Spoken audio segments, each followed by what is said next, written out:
The alarm bells rang through the metal halls of Sentinel Prime. The sound made everyone stop what they were doing. This was not a normal day on the space station that floated at the edge of known space. Hyejin looked at her screen with wide eyes. She had been working the night shift for 3 years now. She knew what normal looked like on her sensors. This was not normal. "Commander Daehyun, you need to see this," she called out. Her voice was steady, but inside she felt nervous. The readings on her screen made no sense. Commander Daehyun walked over to her station.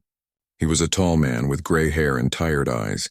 40 years of service in the Velkari Empire had taught him that strange things usually meant trouble. "What do you have, Hyejin?" he asked. She pointed at the bright dot on her screen. "Unknown contact, sir. It appeared 15 minutes ago. The computer cannot identify what it is." Daehyun looked at the numbers flowing across the screen. Speed readings that seemed impossible. Energy signatures that jumped around like a broken toy. Material scans that showed nothing but question marks. "How fast is it moving?" he asked. "The computer says it's traveling at 7 times our fastest ship, sir. But that should be impossible." Daehyun felt a cold feeling in his stomach. The Velkari Empire had ruled space for 800 years. They knew every ship design, every technology, every species in this part of the galaxy. Nothing should be unknown to them. "Try to contact it," he ordered. "Use all frequencies." Hyejin's fingers moved quickly over her controls. She sent out greeting messages in 17 different languages. She tried emergency frequencies, trade channels, even old military codes. Nothing came back except silence. "No response, sir. It's like they can't hear us or they don't want to answer." Admiral Woojin appeared beside them. He was shorter than Daehyun, but his presence filled the room. When the Admiral showed up personally, it meant something big was happening. "Report," Woojin said simply. Daehyun explained what they had found. As he talked, the Admiral's face grew more serious. "Show me the trajectory," Woojin ordered. Hyejin brought up a star map on the main screen. A red line showed where the unknown ship was heading. Everyone in the room became very quiet when they saw it. "It's heading straight for Nethys Prime," Woojin said slowly. Nethys Prime was the heart of the Empire. Billions of people lived there. The Emperor's palace was there. If something happened to Nethys Prime, the Empire would fall apart. "How long until it reaches our core system?" Woojin asked. Hyejin checked her calculations twice. 72 hours at current speed, sir." The Admiral closed his eyes for a moment. When he opened them, his voice was firm. "Send an emergency signal to Fleet Command. Tell them we have an unknown contact approaching the capital. Full alert status." As Hyejin sent the message, other technicians around the room began working faster. Everyone could feel that something important was happening. "Sir," called out Jinho from the long-range sensor station, "I'm getting better readings on the contact." "The ship is unusual." "How unusual?" Daehyun asked. "It's big, about 800 meters long. But the construction is strange. The computer shows hundreds of different metals and materials all put together. Like someone built it from pieces of many different ships." Woojin frowned. "That makes no sense. No civilized species builds ships that way. It would be weak and dangerous." "There's more, sir," Jinho continued. "The energy readings are all wrong too. I see at least 12 different power sources. The ship should tear itself apart from the stress. Yet somehow it was flying faster than anything in the Velkari fleet." Hours passed. The unknown ship kept coming. It did not slow down. It did not change course. It did not answer any messages.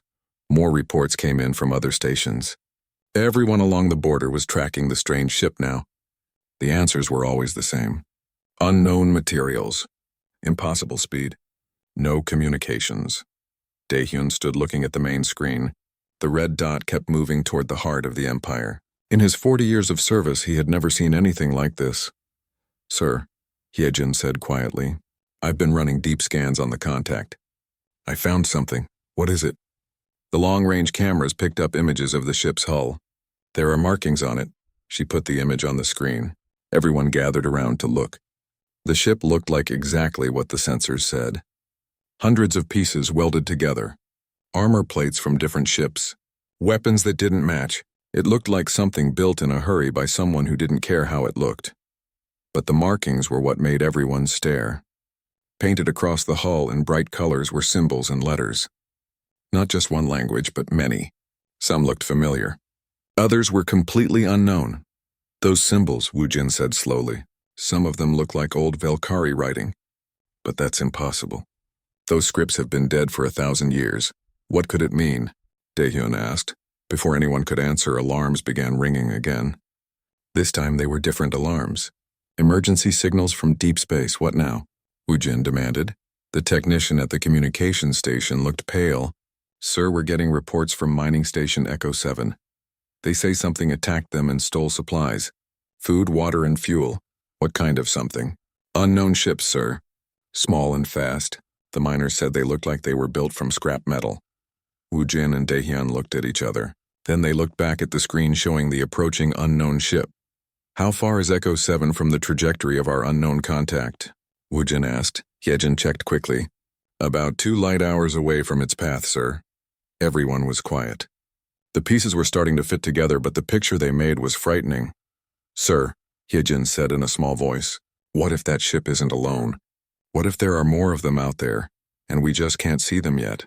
Admiral Woojin stood straighter. His voice was calm, but everyone could hear the worry underneath it. Send another message to Fleet Command. Tell them we may be facing not just one unknown contact, but an entire unknown fleet. And tell them, he paused looking at the strange ship on the screen, tell them that whoever these people are, they're not following any rules we understand. The red dot kept moving toward Nethys Prime. In less than 3 days they would have their answers. Everyone on Sentinel Prime hoped they would be ready for whatever those answers might be. The war room on Nethys Prime had never seen so many important people at once. Grand Admiral Minhyuk stood at the head of the massive table, his uniform perfect and his face hard as stone. Around him sat the most powerful military leaders in the Velkari Empire. Show me what we know, Minhyuk ordered. Intelligence Officer Soyeon activated the holographic display. A 3-dimensional map of space appeared above the table. A red dot moved slowly toward the center. The unknown contact is now 48 hours from Nethys Prime, she reported.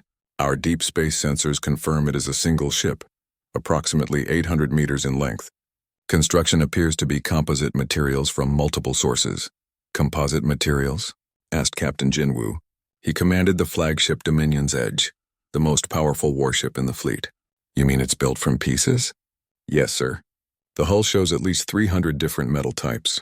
Some we recognize, others are completely unknown to our databases. Dr. Soman, the Empire's chief scientist, leaned forward. This could be the greatest discovery in our history. First contact with a new species. We must approach this carefully. Grand Admiral Minhyuk's eyes were cold. Doctor, this unknown ship ignored all communication attempts and is heading directly for our capital. That is not the behavior of peaceful explorers. But sir, Dr. Soman argued, maybe they don't understand our communications. Maybe they're trying to reach us but don't know how. Then why steal supplies from Echo 7? Soyeon asked. The mining station reported several small ships took food, water, and fuel without permission. They used force when the miners tried to stop them. The room became quiet. Everyone knew what that meant. Hostile actions. Minhyuk stood up. I've made my decision. We will deploy the 3rd Fleet to intercept this unknown contact before it reaches Nethys Prime. 200 ships should be enough to handle one vessel, no matter how unusual it is. Captain Jinwoo nodded. The Dominion's Edge will lead the fleet. Our plasma cannons and quantum torpedoes should disable their ship quickly. What about taking prisoners? Dr. Soman asked. We could learn so much from them. If they surrender, we'll take prisoners, Minhyuk replied. If they don't, we'll protect the Empire. 3 hours later, the 3rd Fleet launched from Nethys Prime. It was a beautiful and terrifying sight. 200 warships rising into space, their engines glowing like small suns. Each ship was painted in the Empire's colors of deep blue and silver. Each ship carried enough weapons to destroy a city. Captain Jinwoo stood on the bridge of his flagship. Through the wide windows, he could see the other ships in perfect formation around him. This was how the Velkari Empire had conquered space. Order, discipline, and overwhelming force, sir, his sensor officer called out. We have the target on long-range scanners. Distance, 6 light hours and closing. Can you get a better look at it? Trying now, sir. The main screen flickered and showed a distant image of the unknown ship. Even from far away, everyone could see it was like nothing in their experience. Where Velkari ships were smooth and elegant, this thing looked rough and dangerous. Pieces of metal were welded together without care for how they looked. Weapons stuck out at odd angles. The whole ship seemed like it had been built by someone in a great hurry. That's not a warship, said his first officer. That's a piece of junk. Dangerous junk, Jinwoo replied. Look at those energy readings. The unknown ship's power output was incredible, more than their largest battleships. But the energy came from many different sources all working together. It should have been impossible. Sir, the communications officer called out. We're receiving a transmission from the unknown contact. Put it through. Static filled the bridge, then a voice. But it was strange. The words seemed familiar, but the accent was unlike anything they had ever heard. And behind the voice was something else, music. Soft and sad and beautiful. Can you clean that up? Jinwoo asked. The communications officer worked for several minutes. Slowly, the static faded and they could hear more clearly. Emergency frequency 77 Alpha. This is Soul's Vengeance requesting safe passage. We are not hostile. Repeat, we are not hostile. Please respond on any frequency. Everyone on the bridge looked at each other. The language was Old Velkari, but no one had spoken Old Velkari for centuries. It was used only by historians and archaeologists. Soul's Vengeance? The first officer said. What kind of name is that? Before anyone could answer, alarms started ringing. The sensor officer was staring at his screen with wide eyes. Sir, the contact just changed course. It's moving away from our fleet. Away? Where is it going? Sir, this is impossible. It just accelerated to 12 times our maximum speed, and it's heading directly for Nethys Prime, but on a path that avoids our entire fleet. Captain Jinwoo felt his stomach drop. No ship could move that fast. Their sensors had to be wrong. Confirm that reading, he ordered. Confirmed, sir. The unknown contact is now moving at speeds that should tear any ship apart, but somehow it's holding together. On the main screen, they watched the red dot change direction and speed up. The unknown ship was making their entire fleet look slow and clumsy. Sir, the communications officer said. We're getting more transmissions from the contact. They're sending mathematical sequences. And sir, there are other signals too. Music, voices, what sounds like children singing. Jinwoo listened to the strange mix of sounds coming from the unknown ship. It didn't sound like the communications from a military vessel. It sounded like people, families, civilians. Get me Admiral Minhyuk immediately, he ordered. When Minhyuk's face appeared on the screen, Jinwoo could see the anger in his eyes. Report. Captain. Sir, the unknown contact evaded our fleet. It's now heading directly for Nethys Prime at impossible speed. And sir, we've received communications from them. They're speaking Old Velkari and requesting safe passage. They claim to be non-hostile. Old Velkari? That's impossible. Yes, sir. But there's something else. The communications include civilian voices. Children, sir. This might not be a warship. Minhyuk was quiet for a long moment. Finally, he spoke. How long until it reaches orbit? At current speed, 4 hours, sir. Then we have 4 hours to figure out what we're dealing with. Keep trying to communicate with them. And Captain, have your fleet return to Nethys Prime immediately. If these people can outrun our fastest ships, we need to be ready to defend the planet. As the Third Fleet turned around and headed home, everyone wondered the same thing. Who were these people? Where did they come from? And why were they speaking a language that had been dead for 1,000 years? On the bridge of Soul's Vengeance, Captain Jiwon looked at the readings from the Velkari fleet. They were powerful ships with strong weapons, but they moved in predictable patterns like dancers following steps they had practiced for years. They're just like the records said they would be, she told her crew. Disciplined, organized, and completely unprepared for what's coming. She looked out at the stars ahead. Somewhere out there, death was following them. The Devourers would be here soon. And when they arrived, these proud Velkari with their perfect formations and shining ships would learn what real war looked like. But first, she had to convince them to listen. That was going to be the hard part. Captain Yunho watched from his control room as the unknown ship appeared above Nethys Prime. Defense Platform 7 was the strongest weapons station orbiting the planet, but looking at his screens now made him feel small and helpless. The ship called Soul's Vengeance hung in space like a metal mountain. Up close, it looked even stranger than the long-range pictures had shown. The hull was covered in patches of different colored metal. Some parts looked new and shiny. Other parts were burned and dented. Writing in many languages covered every available surface. Sir? His weapons officer said nervously. Should we target the contact? Yunho looked at his targeting computer. The screen showed nothing but error messages. The system can't get a lock on it.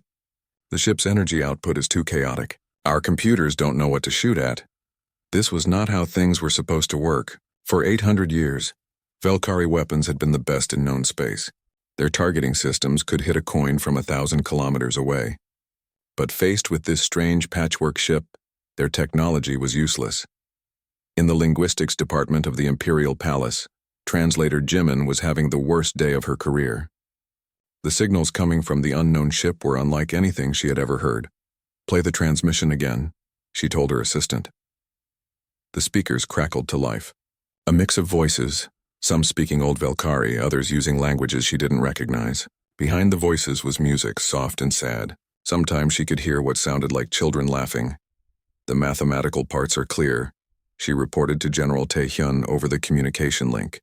"They're showing us star maps and coordinate systems. But the other parts, General, I think they're trying to warn us about something." "Warn us about what?" "I keep hearing one word repeated in different languages. It sounds like devourer or eater or consumer. Something that eats or destroys." General Taehyun was not a man who worried easily. He had spent 30 years in the army, fighting rebels and pirates across the empire.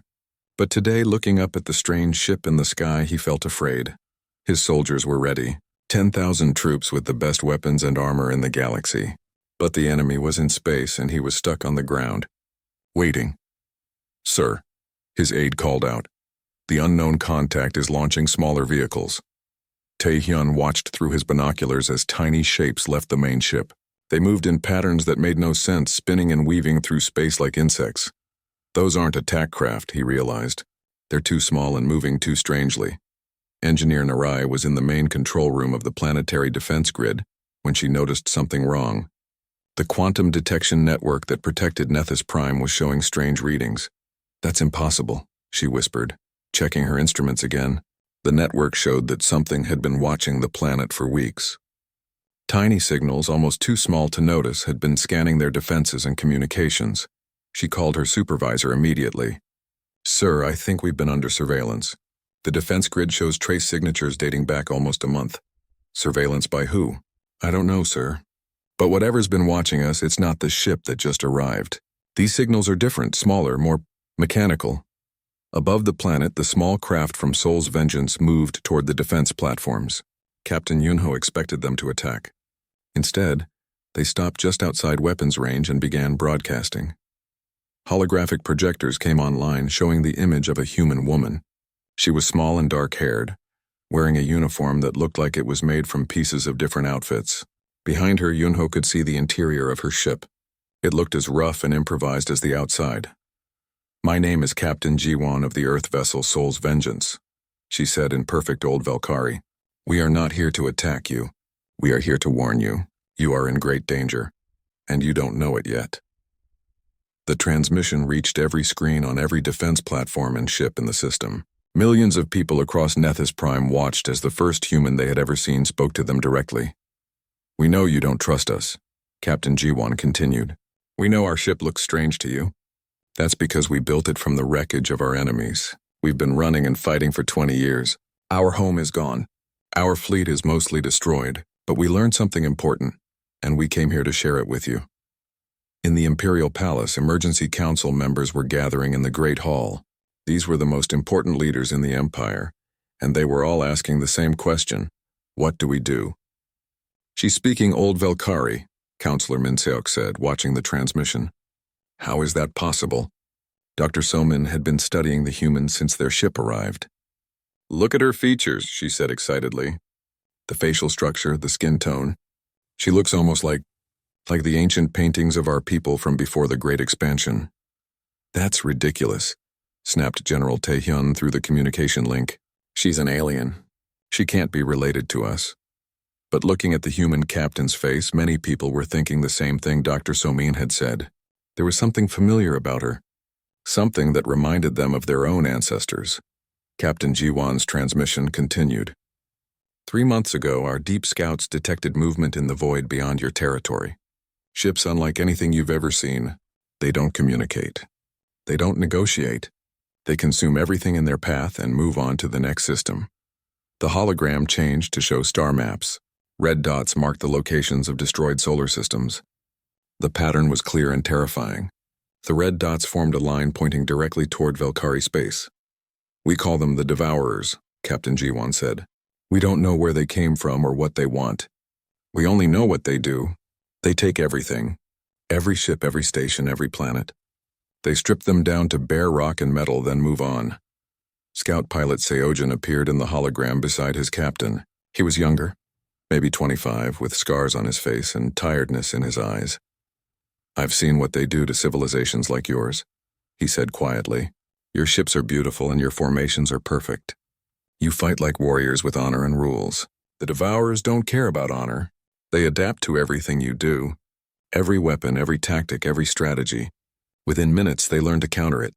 The hologram showed recordings from human battles with the Devourers. The images were terrible. Sleek alien ships that seemed to bend space around them, destroying human vessels with weapons that made no sense. Human fleets that had taken decades to build, wiped out in hours. "Our world had 12 billion people," Seojin continued. "We had the strongest military in our region of space. We thought we could fight anything. We were wrong." Captain G1's voice was steady, but everyone could hear the pain behind it. "Soul's vengeance is built from the remains of 67 human ships. Every piece of metal, every weapon, every life support system comes from someone who died fighting the Devourers. We kept their ship parts and their memories alive because someone had to survive to warn others." The hologram flickered and changed again. This time it showed a tactical display of local space. Tiny dots moved through the darkness between stars. "They're already here," Captain G1 said simply. "Our scouts detected Devourer probe ships in your outer systems 5 days ago. They're studying you right now, learning your weaknesses. In approximately 72 hours, the main fleet will arrive." Engineer Narai's face went pale as she realized what the strange signals on her network meant. The surveillance she had detected wasn't from some unknown enemy. It was from machines that were already inside their territory, watching and learning. "We came here to offer an alliance," Captain G1 said. "Your empire has resources and infrastructure. Your people are brave and intelligent, but your military thinking follows patterns. The Devourers will predict every move you make. What you need is chaos," Scout Seojin added.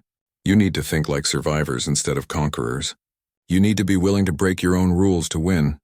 Counselor Min Seok stood up in the Great Hall. Around him, the most powerful people in the Empire waited to see what he would decide. Outside, 3 billion people on Nethys Prime looked up at the strange human ship and wondered if their world was about to change forever. "Captain G1," he said, his voice carrying to every screen in the system. "If what you say is true, then we face a choice between trust and extinction." The human captain nodded. "That's exactly right, Counselor. And you have about 3 days to decide." The meeting room in the Imperial Palace had never held such a strange gathering. On one side sat the leaders of the Velkari Empire, wearing their formal robes and medals.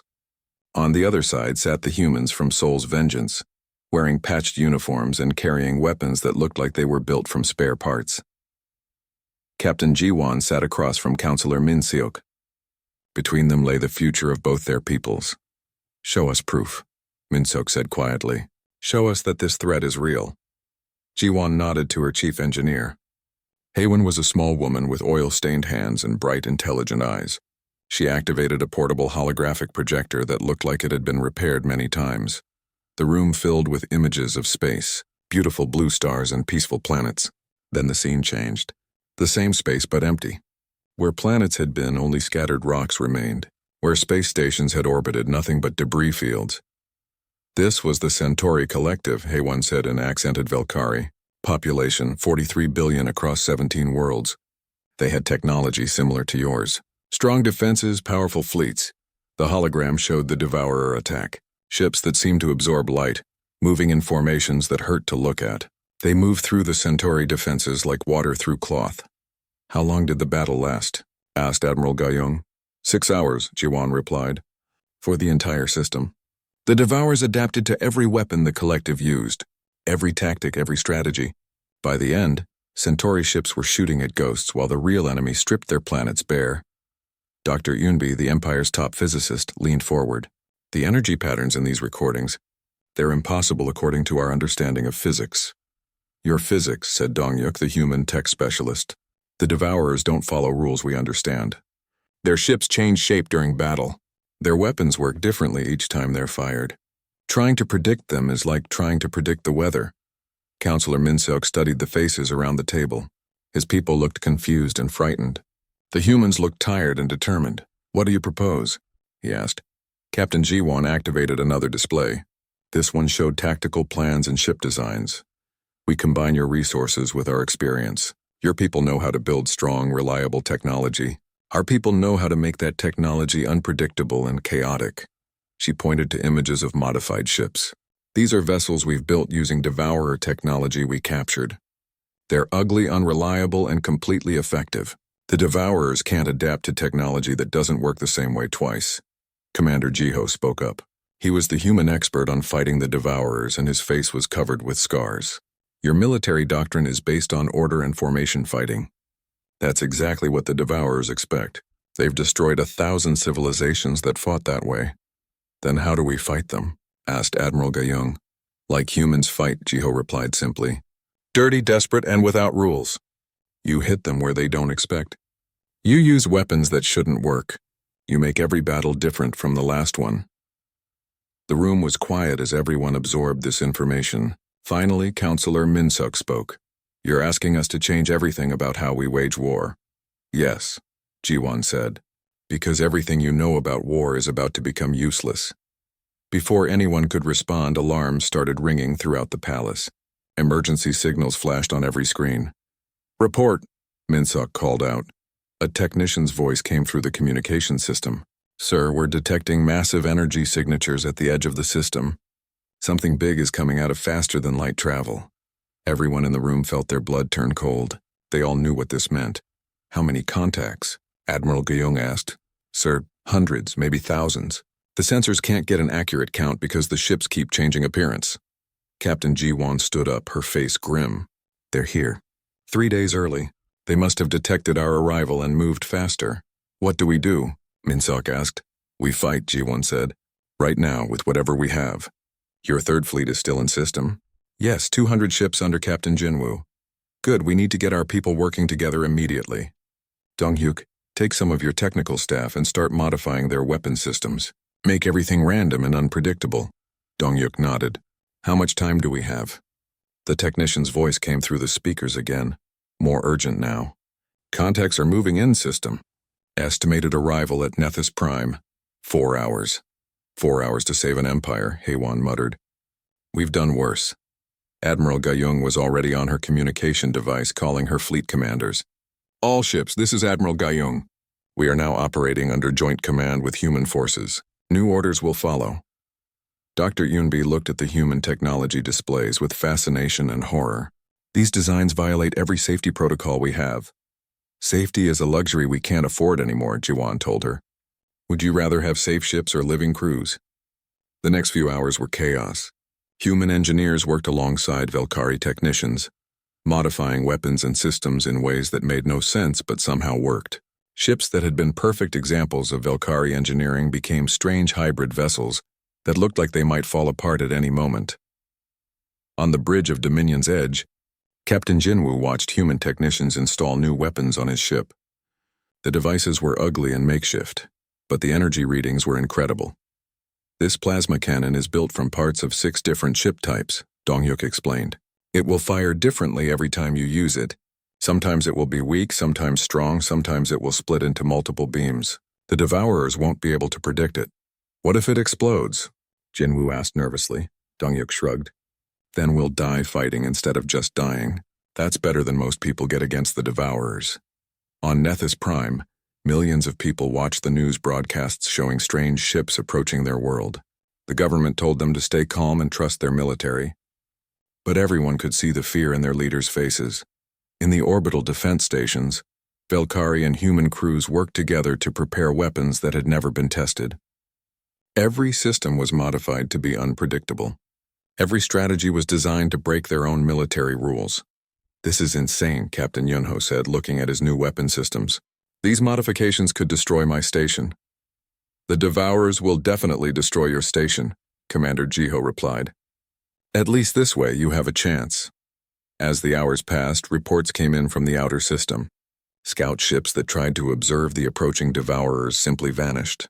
Long-range sensors showed ships that seemed to exist and not exist at the same time. They're playing with physics in ways that shouldn't be possible, Dr. Yunbi reported. Our instruments can't even agree on how many ships there are. Captain Jiwon stood in the command center of the defense fleet, looking at displays that showed both human and Valkyrie ships preparing for battle. The vessels looked nothing like the perfect formations the Empire was famous for. They were scattered, asymmetric, chaotic. It looks wrong, Admiral Gayung said, studying the formation. Good, Jiwon replied. Wrong is what we need. The Devourers have seen perfect military formations before. They know how to destroy them. This is something new. Scout Seojin's voice came over the communication system from his reconnaissance ship. Enemy fleet is now 2 hours out. Actually, I can't count them. The number keeps changing. But it's big.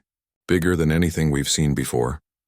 Counselor Min Seok watched from the palace as both species prepared to fight for their survival. Human and Valkyrie crews working together, using technology that violated every principle of safe engineering, preparing to face an enemy that shouldn't exist.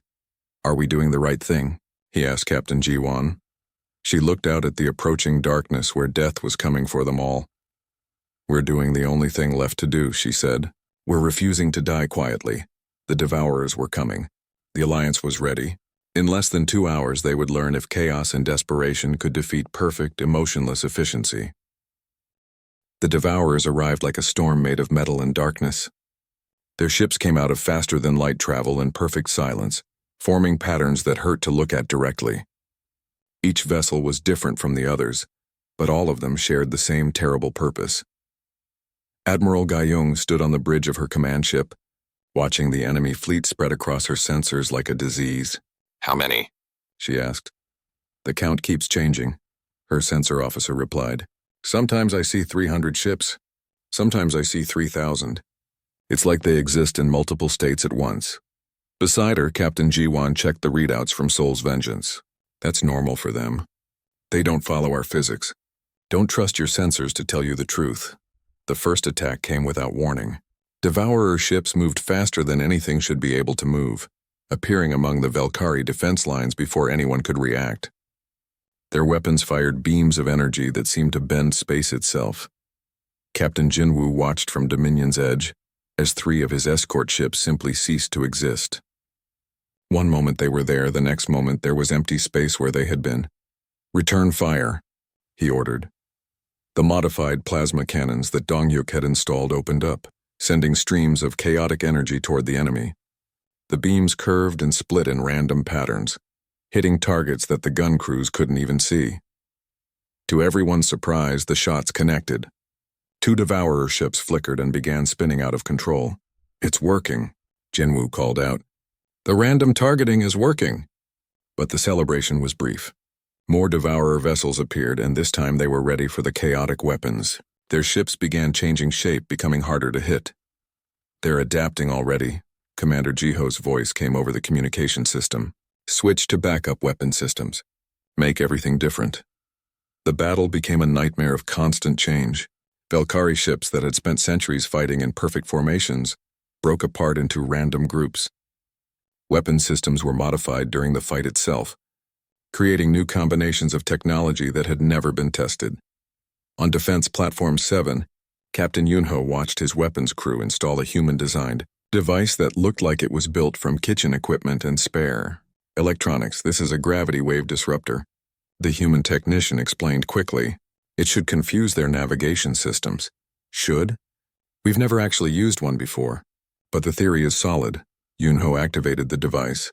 Space around his platform began to ripple like water. 3 Devourer ships flew into the distortion and emerged flying in completely wrong directions, crashing into each other. Theory confirmed, Yunho said grimly. The human fighters were the strangest sight of all. Ships built from salvaged parts moved through the battle like dancers, never following the same path twice.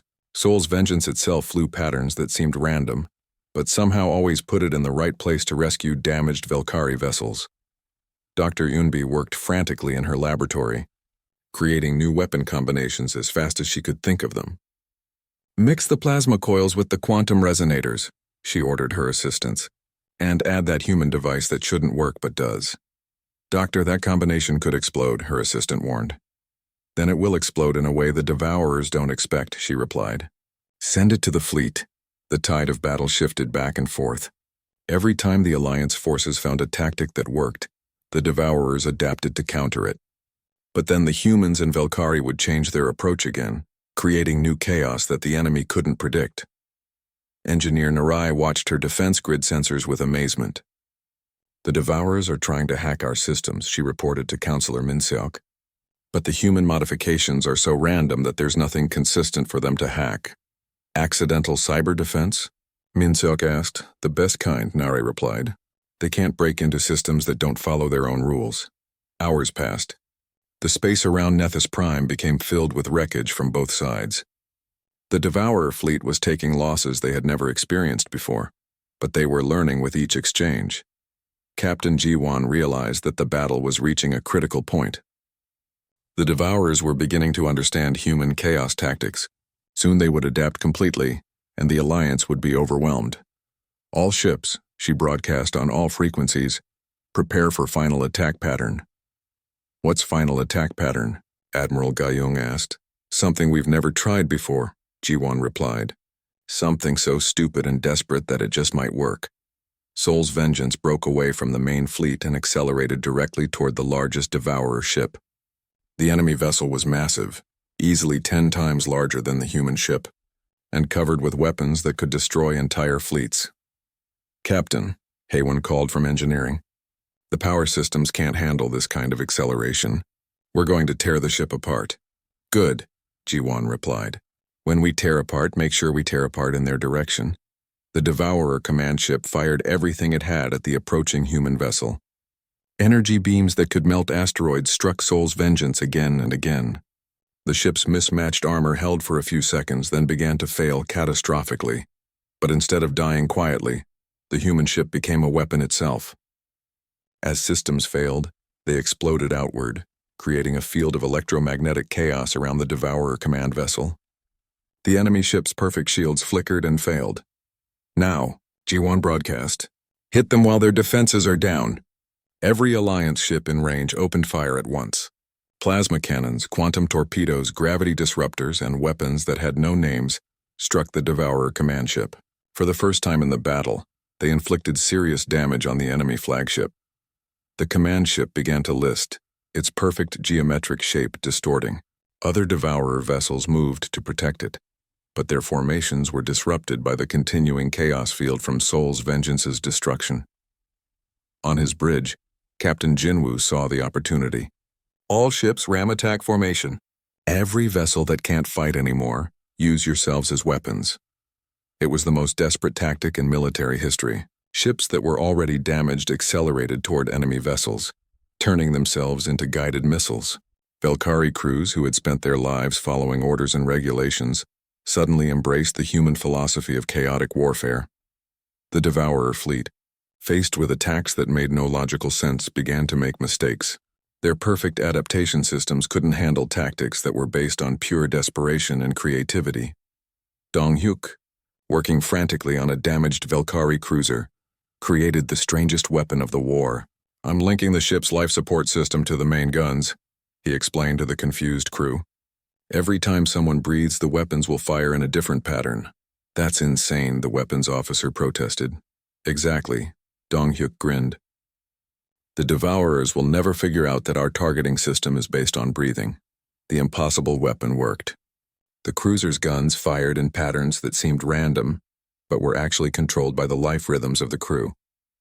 The Devourer ships couldn't adapt to a targeting system based on heartbeats and lung capacity.